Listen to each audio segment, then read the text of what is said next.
Кээ биркилер намазын сәл башкачараак окуп калса киришип алабыз да мынандай эле депчи. Бирок калган маселеде тупойбуз да, короче. Шариатты буга тыгыштырбачы деген сөздөр бар го. Ошо тыгыштырбачы деген сөз өзү тозок да өзүчү. Бандитизм баягы жерлерди басып алыш, бир документтештирип алыш, дойлага отуруп алыш, эскерткениң менен колуңа эмне келет эле деген нерсе болсо да эскерте беришибиз керек. Такыр минбарда дээрлик эстебесеңиздер керек, деп болбосо деле керек. Бирок айтылышы керек болгон темада сүйлөшөбүз.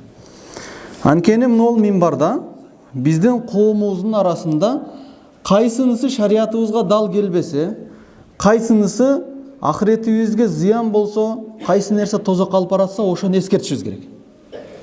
Эскерткениң менен колуңа эмне келет эле деген нерсе болсо да эскерте беришибиз керек. Неге дебейсизби? Худжа туруш керек да. Кээ бир адамдар бар, токмоктоп кыла албаган нерсени, же акча берип алдап кылдыра албаган нерсени ушул айтып түшүндүрүү менен кылышы мүмкүн, жашоосу өзгөрүшү мүмкүн. Мына ошондуктан канча бир 2-3 адамга жетип, калган 1000 адамга жетпесе деле биз айтып эскертишибиз бизге милдет. Анткени биздин ишибиз пайгамбарыбыздын жеткиргенин де кылып жеткириш.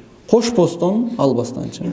Бүгүн сиздер менен сүйлөшүп отурган темабыз бандитский жашоо, же болсо по понятиям жашоо деген бар го.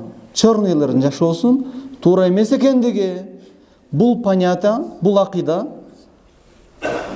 тозок алып барары тууралуу иншалла түшүндүрөбүз. Бирок курчураак болот. Баш кесмей бар, бирок тил кесмей жок деп коет, туурабы? Бирок бул нерсе ачуу болсо да айтылыш керек. Пайгамбар айткан: "Баллигу ая вала кана мурран." Ачуу болсо дагы бул менин немелерим акыйкатты жеткиргиле деген. Бүгүн иншалла Ош шаары Наби Хаджи Намуна мечити 2025 жыл 31 октябрь жума хутбасы, ал эми хижри жыл менен эсептегенде 1447 хижри жылдын Жумадыл Аввал айынын 9-у иншалла. Али Имран сүрөсүнүн 104 аяты. Вал такум минкум умма яд'уна илал хайр ва я'муруна бил ма'руф ва янхауна анил мункар ва улаика хумул муфлихун деп Алла айтат. Аяттын мааниси: силердин араңардан бир топ болсун, жакшылыкка чакыра турган. Жакшылыкка чакыра турган топ болсун. Жана жамандыктан тыя турган топ. Кайсы бир жамаат, кайсы бир команда болсун. Мына ошолор чыныгы кутулуучулар. Имамдар, мугалимдер, кыскасы Аллах Тааланын аятын жеткиргендер. Адам ойлоп тапкан жашоо системасы бар. По понятиям депчи, муну акыйда деп коет. Орустар ушунтип понятия менен жашаш депчи. Ал баягы не деп коет, воровский жашоо, бандитский, бул нерсе кечеңдеп келе атат ылдый карапчы. Мурун аябай күч алган нерсе азыр Кудайга шүгүр секин жок болуп баратат. Бирок такыр эле жок болуш керек. Бардыгы Аллах Тааланын өкүмүнө түш керек. Инил хукм илля лилла деген. Алла Таала айт. Өкүм Аллах тараптан гана келет. Бу адам ойлоп тапкан нерсе менен тартипке салынбайт, Алла Таала буйрут. Ушул аят көбүрөөк жеткиришибиз керек. Өкүм сенден эмес. Өкүм паханыңан эмес. Өкүм Аллахтан. Түрлөрү, мисалы, эң жөнөкөй деңгел көчө бандиттери, мисалы, топ-топ болуп атып, просто авторитет. Мотив авторитет. Эгер бир кылмыш кылган болбосо, бир чоңдор кайрылып чарып коет, ошонун эсебинен көчө чаңытышат. Экинчи тур барым, уюшулган мафиялар. Бул мисалы байлык табыш үчүн баңгизат менен соода кылат, курал таркат, башка кылат, бирок ошонун насабанын өзүнүн бир адамдарын уюшулат. Түрлөрү дагы айтканда. Бул дагы шариятыбызга каршы келген нерселер. Бирден эсептеп берели. Анан жаштар арасындагы, мисалы, блатнойлук темадачы, детский рэкетство, экономикалык бандитизм баягы жерлерди басып алыш, бир документтештирип алыш, дойлага отуруп алыш. Бул өтө эле модага айланып кеткен эле да, мисалчы, уже тарыхка айланып келе жатырган. Тарыхка айланышам керек өзүчү. Ушундай начар адамдар болгон экен деп. Аллахка каршы чыгуу деп эсептелинет. Аллахка каршы чыгып, Аллах менен согушу. Аллах менен эч ким согуша албайт. Болгону Алланын өкүмүнө каршы чыгып өзүнчө бир өкүмдү пайда кылыш, бул Аллах менен согушууга барат. Ага жазасы кандай шариятта? Шариятта Алла Таала мынантип айтат. Жаттап алсак эмне болот? Майда сүрөсүнүн 30-аят. Иннама жазауллазина юхарибуна Аллаха ва расула.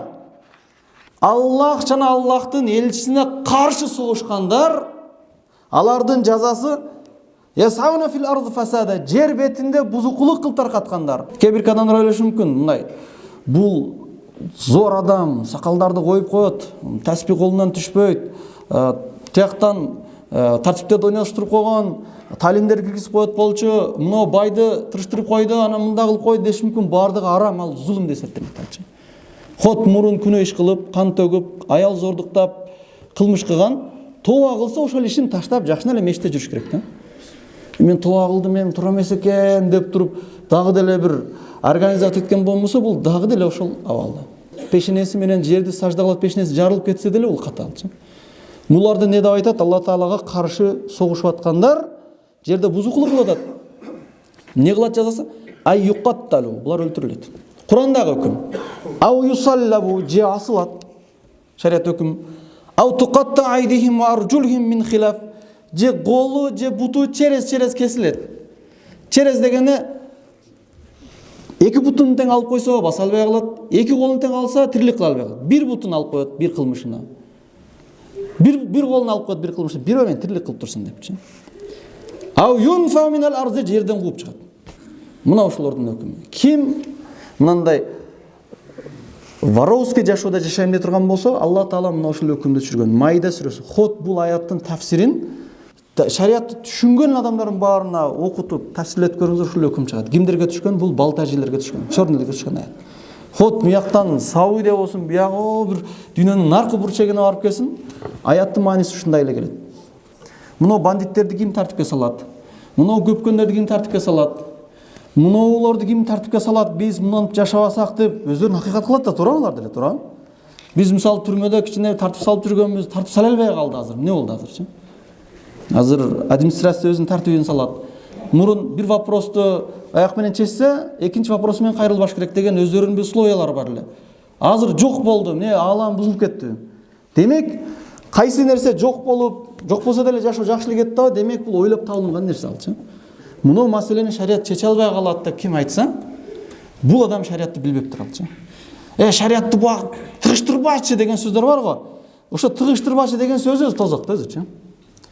Кимдин чечилбеген разбор болгон болсо, шарият менен алып келип чечип койсо, Алла Таала 1 грамм зулум кылбайт. Болгону муну кандай чечиште маселе. Толук жеткирип, толук түшүнүүдөчү. Алла Таала Ан'ам сүрөсүнүн 38-аятында ма фарратна фил китаби мин шейин. Биз китепте эч бир нерсени таштап койбодук. Ар бир нерсени, мына карасаңыздар мисал кылып. Жөнөкөй нерсе туалетке кантип барышына шарият чечип койгон, билесиздерби? Туалетти каерге куруш керек? Туалетке кайсы пут менен кириш керек? Ичинде кантип отуруш керек? Мына майда нерселер, бирок ошону ham чечкен да. Анын ичинде кандай движение кылыш керек, кайсы колду иштетиш керек, нелерди иштетиш керек, нелерди иштетпеш керек. Эгерде ичинде каты жөтөлүң көп келсе, кантип жөтөлүшүң керек, кайрып чыкканда эмне кылышың керек. Бирок алхамдулилла мына ибадат маселесине келгенде биз зорбуз. Жамаат өтө детально билип койгонбуз. Ушунчалык детально билип кеткенбиз. Кээ биркилер намазын сәл башкачараак окуп калса киришип алабыз да, мынандай эле депчи. Бирок калган маселеде тупойбуз да, короче. Мына соода кылганда, шариятында окуса, ушундойбу, мен билейинчи, сурайынчы, билиш керек ал нерсеничи. Пайгамбар саллаллаху алейхи ва саллям айткан: "Таракту фикум ма амрайнин ахаттум бихи лан тадилла абадан." Мен силерге эки нерсе таштап баратам. Эгер аны бекем кармасаңар, эч качан адашпайсыңар. Бекем эле кармасаңарчы. Тетириси бекем кармаса не болот? Эптемей кармаса не болот? Сөзсүз адашасыңар.